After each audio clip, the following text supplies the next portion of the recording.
welcome back. This is part 2 of our lesson on April 20th. This is our comprehension section. We are talking about how characters respond to major events in the story, and we are focusing on a character named Georgie in the story, McFeeglebee's Pond.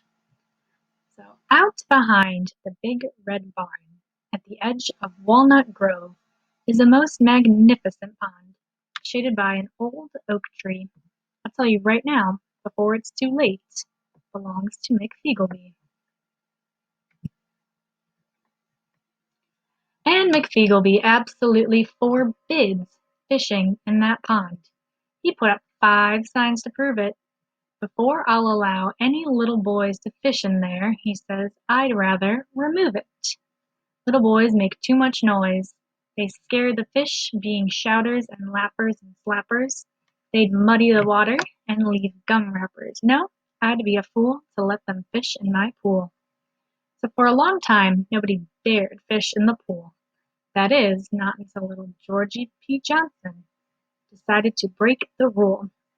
I'm gonna fish there, he said, under the oak tree where it's cool. I'm gonna lie down with my knees in the air and the pole through my toes and doze like a lazy catfish in summer. Nobody will catch me. I'm a fast runner. Everybody warned him. A pool is not the sea. You cannot fish for free. It's stealing. Besides, there's all sorts of surprises in McFeeglebee's pond. Nobody knows just what's out there besides fish and old shoes and the things people lose. You'll catch something dangerous, so you'd better beware. Fish in that pond? I wouldn't dare. But little Georgie P. Johnson just wiggled his nose and pretended not to hear, as if he had molasses stuck in his ear. Of fishing he was very fond, but why should he fear McFeeglebee's pond?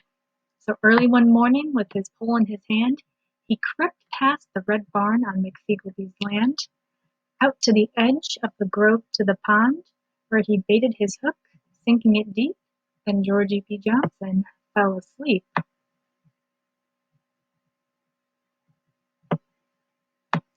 All of a sudden, with a bob and a jerk, the little fishing line woke him. Grabbing the pole and holding on tight, he used every muscle to fight was without a doubt the biggest of trout. He pulled 10 minutes before seeing what he had caught was not a trout, but a huge grizzly catfish. How could he have been so wrong? Its whiskers alone were a foot long. He dug in his heels, he held even tighter.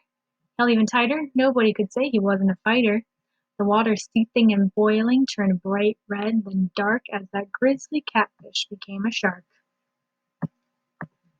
A shark 20 feet long, with a mouth like a barrel and teeth that could bite. It was a sight. With a splash of its tail, it turned into a whale. Now, a whale in McFeeglebee's pond, that's really something. As big as 3 houses with breath like gale, it looked rather hungry, which made Georgie pale. When the question becomes who's catching who, little Georgie knew what to do. It's silly to fish when fishing's no fun, so he dropped his pole and started to run. But it was too late. That whale became a sea dragon. It sloshed out of that pond with its slimy scales, reaching for Georgie with crooked nails. Now he wished he'd followed his friend's advice. At any price was better than this. Just as the dragon was about to sup, little Georgie P. Johnson woke up. It was only, after all, a dream. There was a fish on his line, but catching it was a pinch. It was only a goldfish, barely an inch. And after that dream, it hardly seemed worth it. So releasing the hook, he threw it back where it belonged, in McFeeglebee's pond. Now when his friends asked him what happened there, he wiggles his nose and gives them a stare. Of fishing I'm particularly fond, but there's just too many surprises in McFeeglebee's pond. Out behind the edge of Walnut Grove is a most magnificent pond shaded by an old oak tree.